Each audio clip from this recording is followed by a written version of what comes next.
love of death, come embrace your cousin. Come repay your debts. Come and face the end. I am death and light.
All elves, come. I eat the stress inside.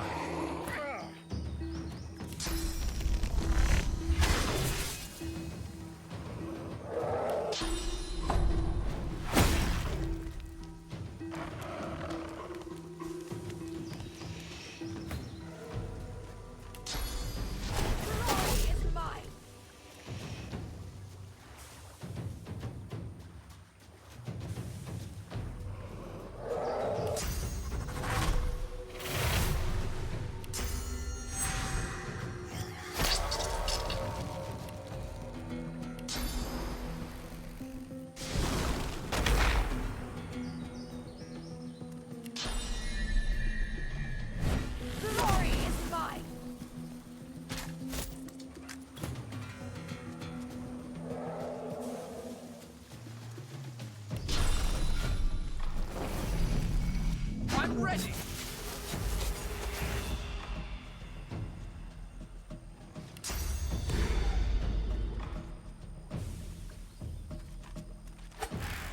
Me and all elves? You speak in riddles.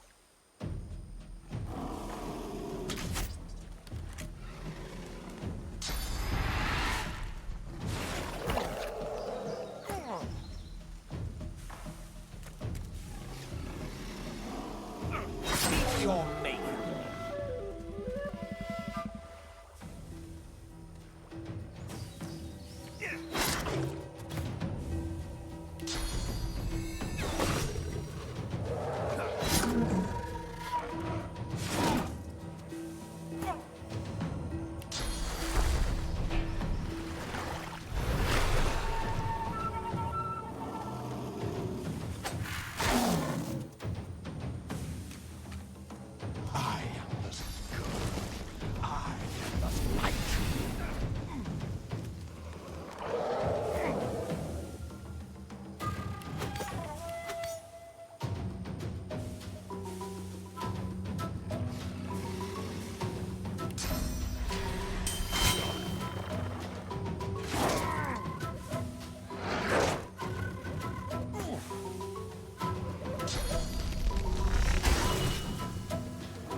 spotted something.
strange witchery is this?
Hey you!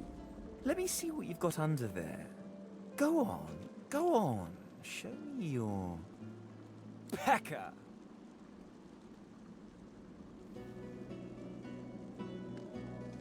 Oh.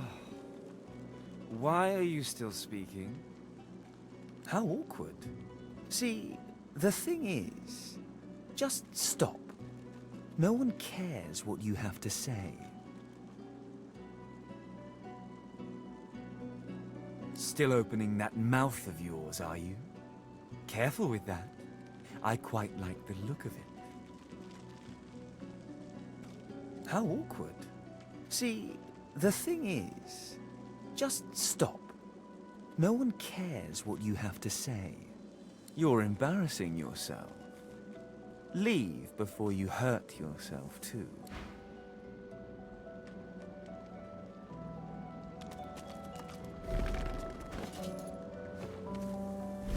You're pathetic. Ha! You want to hit me, don't you?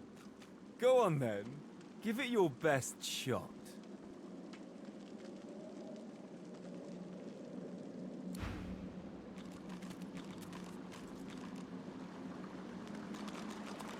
Ha! Here today, gone tomorrow. An illusion. Life's a This dream. fellow must be quite proud of himself.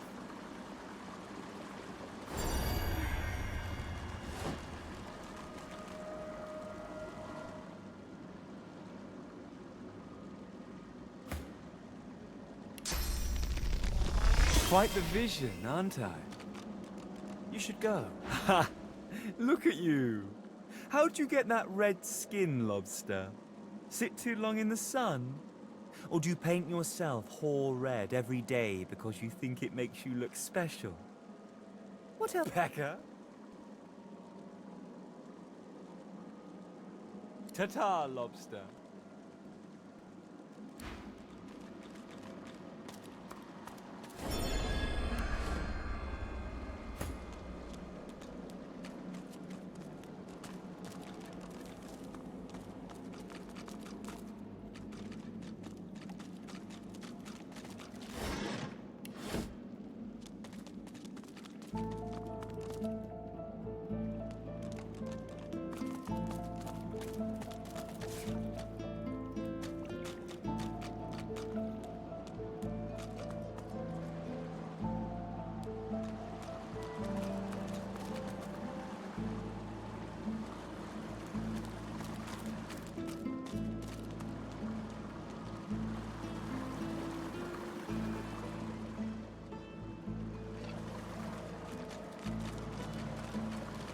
Ah, clever.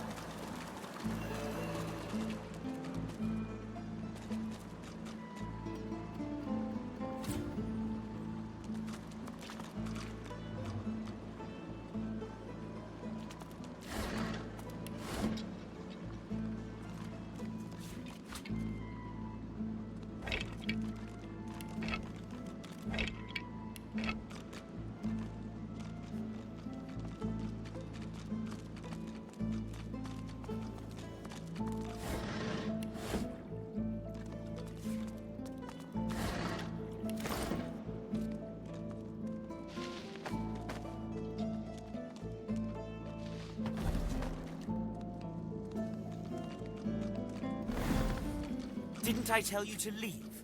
Wasn't I clear that you're not welcome here? Ugh, you can't teach a fool anything.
I'm ready.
That was even easier than I thought.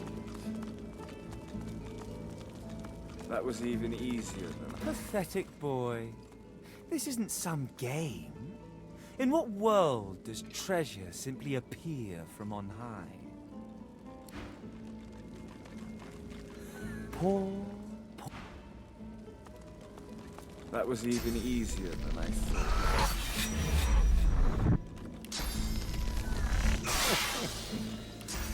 Poor idiot.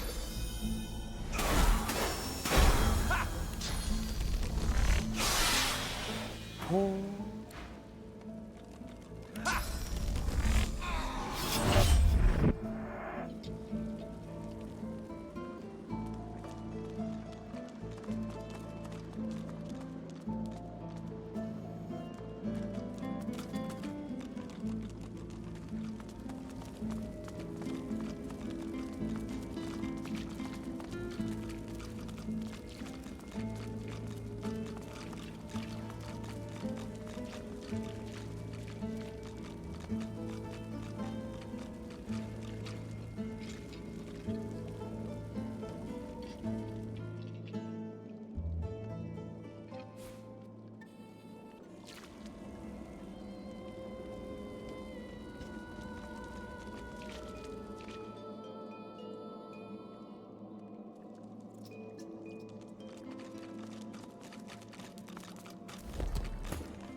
What? Well, it takes one to know one, mate. But it's a riddle, isn't it? A conundrum. What's it you'll have to solve? I thought you looked clueless, all right? Thing is, it's about the letters, isn't it? One for each thing. Easy. Yeah, sure. Hope you don't die. Yeah, you're good, are you? I thought as much. Well, nice to meet you too. Rude.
Open your eyes.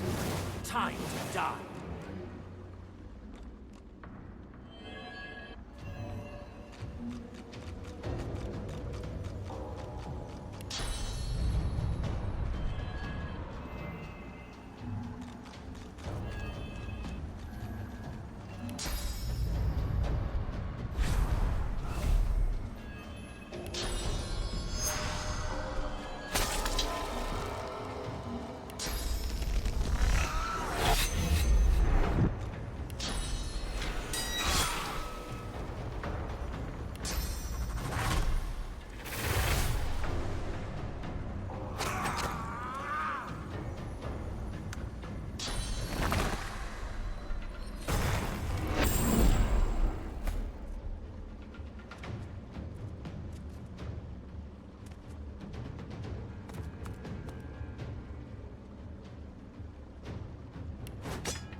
what hit you.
As you pick up the ring, you feel a cold, dark pain shoot up your arm.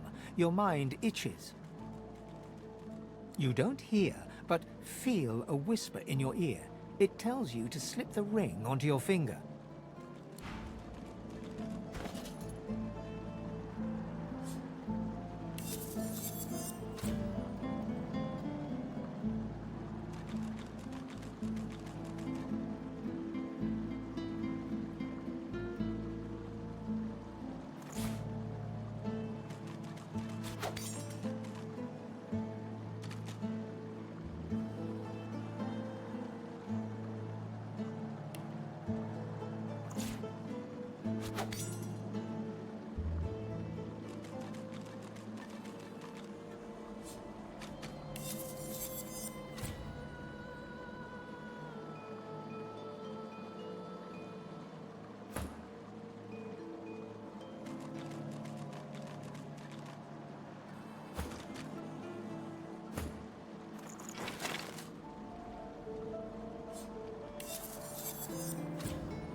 That's plenty.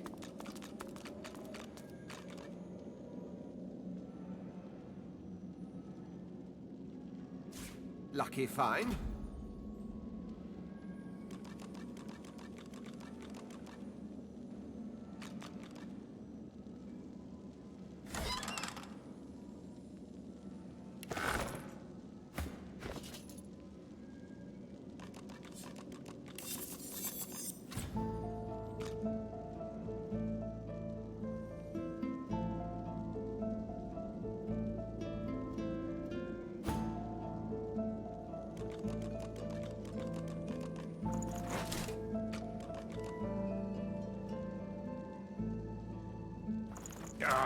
It's been cursed.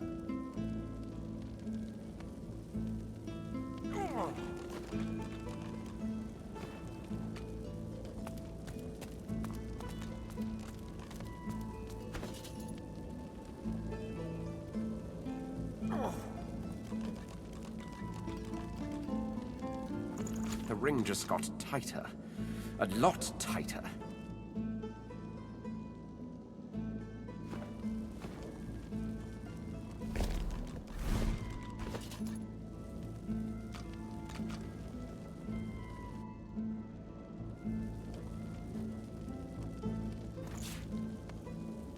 Something isn't right. The ring's gone, but not its curse.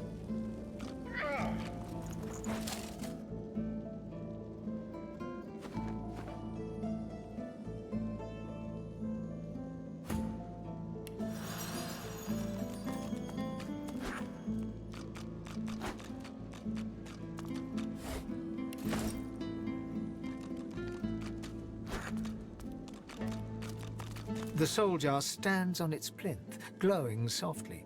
From within, you can almost hear the whisper of a voice. You see, or rather, you feel a far-off land. Frozen breath hangs in the air, pine needles brush your cheeks, and in your arms you can feel a weight. A body, dead. But you have hope.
Your vision swims. You're older, but perhaps not wiser. You march at the head of a shambling host, the enemies of Brachus Rex melting before you. The scene twists again. Now Brachus stands before you, a beautiful woman at his side. You lash out in treasonous rage, but cold arms bind you. You're sealed away in a tower. Your screams fill the darkness. You feel a jolt and open your eyes to see the soul jar before you, lying still in the vault. Your hand falls from the jar and grips the pillar as you try to calm your ragged breathing.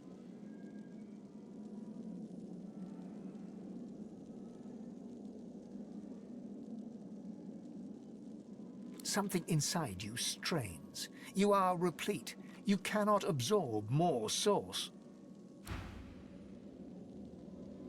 The necromancer's memories fade to black, but the feelings remain.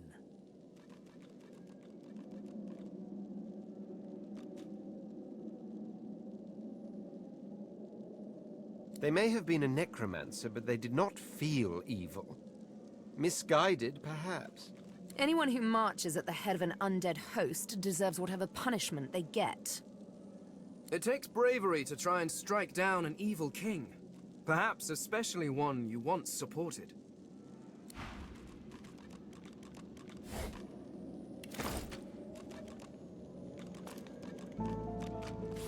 Look at that wand. It hums with inner source.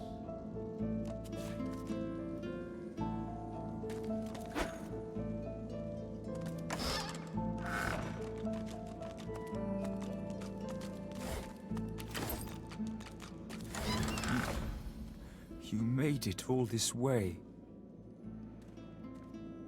He trembles and seems to shudder with a quiet sob. I'm cursed, you know. Bloody Brachus bound me here to protect his vault. He has my soul in that jar just there, and I can't leave without it. As long as the jar stays unbroken, I can never truly die. I don't rightly know. This was the Source King's way. Befriend you, then destroy you. I was a fool to expect I'd be an exception. His favor was intoxicating. That's no excuse, but it is the reason. Really? You would? He drops to his knees before you and grabs onto your feet with both hands, head hanging. Thank you.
The deity's head and hands are missing, severed as if by a sword.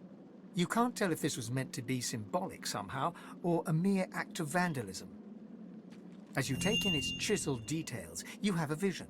The statue comes to life and embraces you awkwardly with its broken arms. Unable to resist, you're flown away into an endless dark. That shrine seems to have brought me here. What is this place?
A waif-thin elf peers at you from over an imperious hooked nose. Deep darkness circles both his eyes. Disdain etches his face into a sneer. Ah, you're here. Good. You know me, do you not?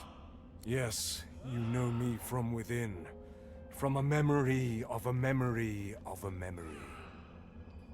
For I am Tyr Sendilius, god of the elves, god of you.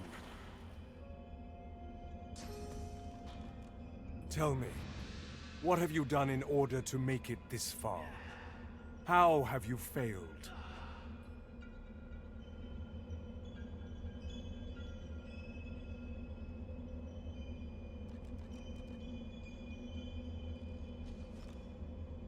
Can't you name your misdeeds? Are you afraid to look them head on?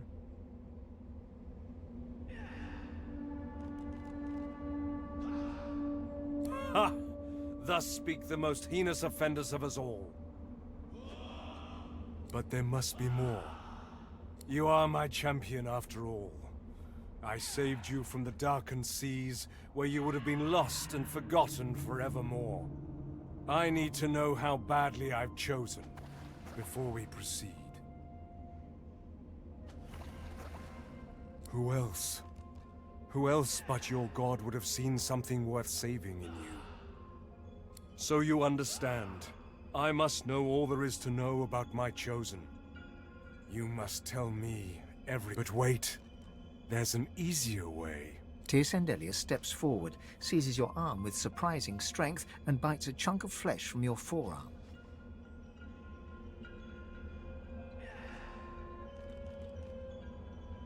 His face is thoughtful as he chews your flesh, savors it, and slowly swallows it down.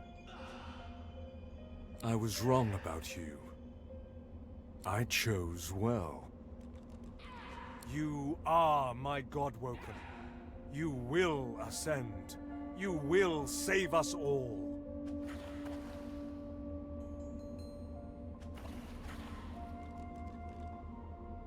Let me show you. Suddenly, a great energy enters the crown of your head and melts downwards, infusing every inch of you with a feeling of great power.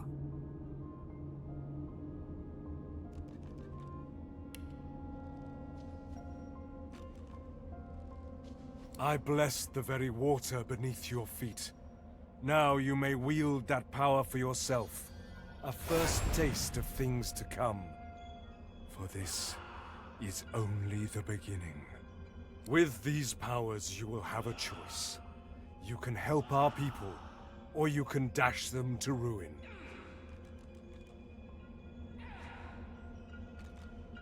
Asking is a luxury. I will demand great things of you, and you will achieve them. This I see within you, above all my many children. I hope I am not wrong. I will ask much of you in time, but for now, you have a simple goal. Escape the watch of those who would hinder you. Be free of those who would ensnare you. You are supremely important, more so than any loved one, any companion. Do not forget that. Good. Listen closely to what I tell you now. The other gods have sought their champions too. If they succeed, our very existence as elves in this great realm may be threatened. He gestures dismissively over the great battle below, where God assaults God in ceaseless violence. Fools cause great wars, and great people must follow them into the muck. That is where we find ourselves now, fighting for a place upon a throne of violence. But we mustn't fail, even at this. To fail is to cease to be. I have seen the very soul of you. I have partaken of your flesh. I have assimilated your being into my own. I believe in you.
hear a sharp chittering from the ground.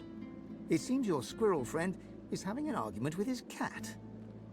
After a quick back and forth, the squirrel throws up its paws and reaches out to touch your foot. You feel a strange new power fill your body. The squirrel sits back, sulking, and the cat struts away cheerfully.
The deity's head and hands are missing, severed as if by a sword. You can't tell if this was meant to be symbolic somehow, or a mere act of vandalism.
Up on the ledge before you, a lone lizard woman overlooks the marshes. Her stare is as sharp as the bolt eyeing you from atop her crossbow. Stand back and keep your hands off your weapons! Convince me you're no Magister, or draw one last deep breath. I will not. You do not wear the collar of oppression. Explain.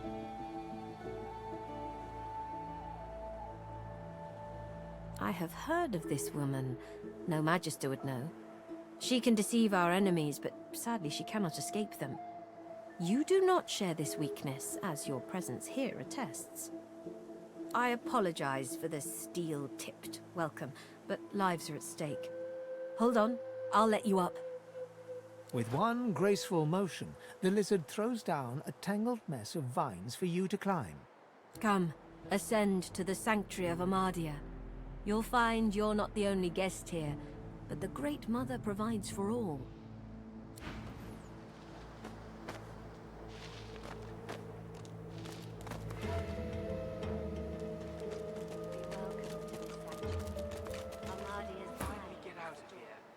Gareth's return.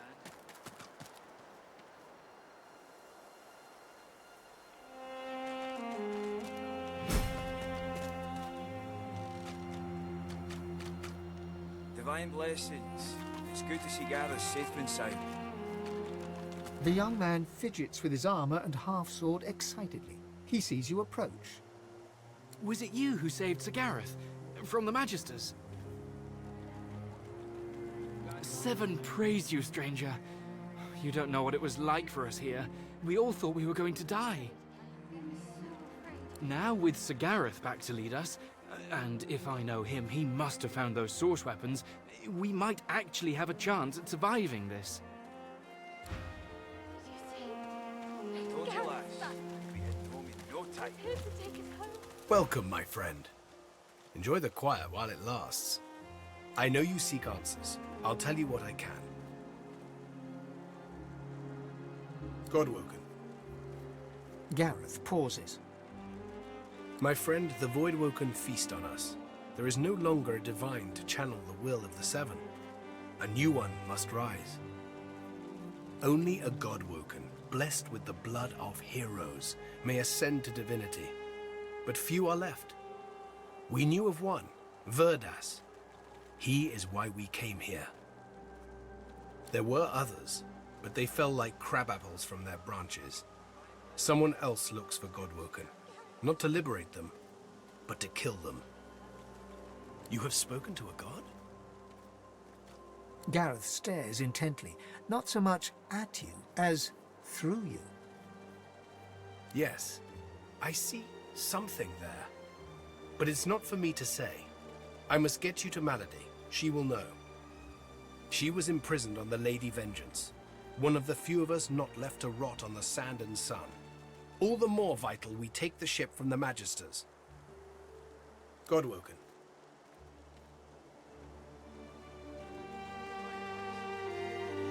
We'd just landed on shore. Minutes later, Dallas sailed in on the Lady Vengeance, screaming like a banshee. We had no hope. Most of us were dead in the blink of an eye. She had horrors at her side, shriekers they call them. They still protect the harbor, firing pure death at anything that catches their eyes. The Lady Vengeance is still anchored there too.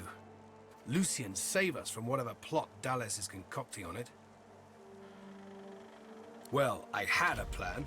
Gratiana told me of weapons that could counter these shriekers. Purging ones that steal source from its host. I went to that armory looking for one of these wands, but Alexander's bootlickers stumbled in first. I found nothing but dust and blood. We've got to find a way to silence those shriekers. If we do that, the Lady Vengeance is ours. Freedom is ours. You do? But that's incredible! I can only imagine what ghoul-ridden depths you braved to find one. I had no doubt. You bring me hope, sorcerer. I'll gather the other seekers and travel to shore. Meet us there as soon as you can.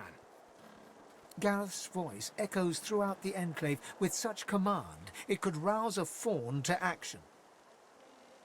We move, seekers. Now is the time to resist. The Lady Vengeance will be ours!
boring.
The Red Prince interrupts as you're about to speak. This woman is a dreamer. I can see the answers spinning in her eyes. Do rest your legs for a bit while I question her. You're too kind. Red Prince and the Dreamer exchange courteous pleasantries, as if they're finding themselves in a palace hall instead of a death-ridden swamp. She introduces herself as Bahara. To your surprise, they next lie down on the ground in a seemingly warm embrace and fall asleep. What follows, though, is far from peaceful. They claw and thrash as if struggling for dear life, caught in the hold of some hideous nightmare. Then they wake, haggard, exhausted. They speak of a vision, Brahmos, and another red lizard. Praise the daylight. I am now. There was death in that dream, chasing me like 100 hungry lions.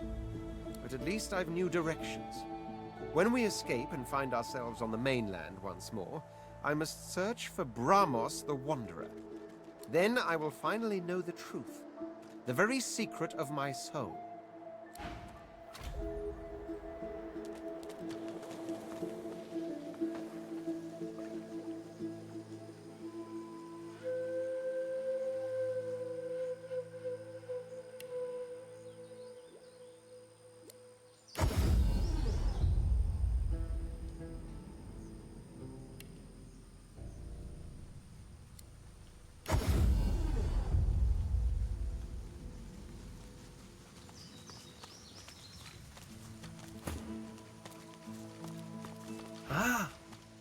I only stock the best precious wares, are they not?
It's been cursed.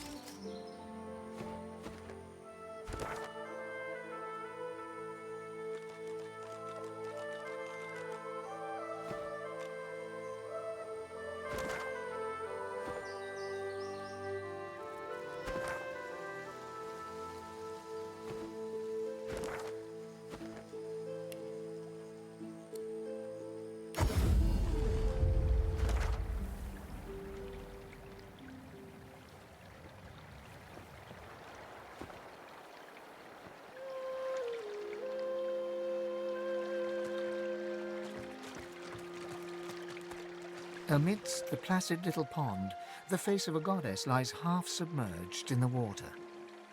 Rivulets stream from her deep-set eyes like endless cascades of sunlit tears.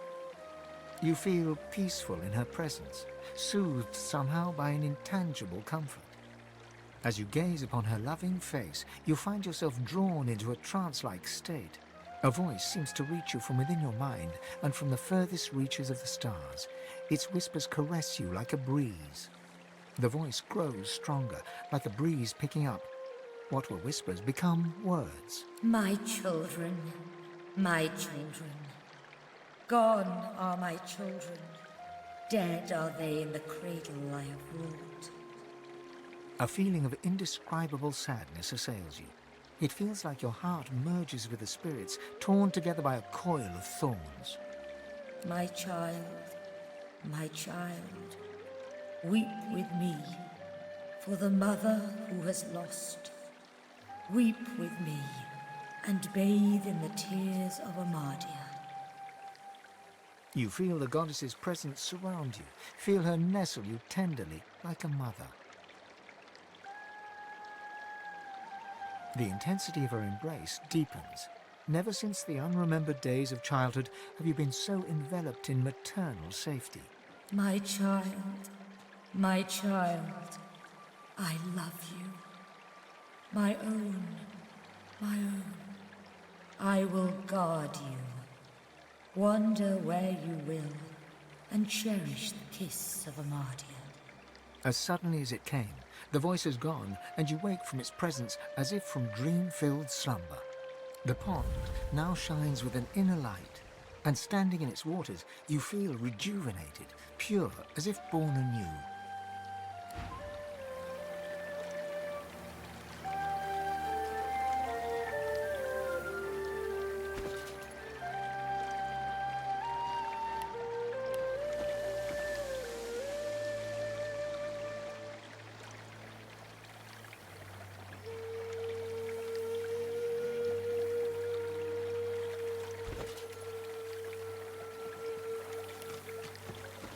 The goddess's tears still stream freely, but an aura of loving calm now permeates the soft, moist air.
like nobody's home.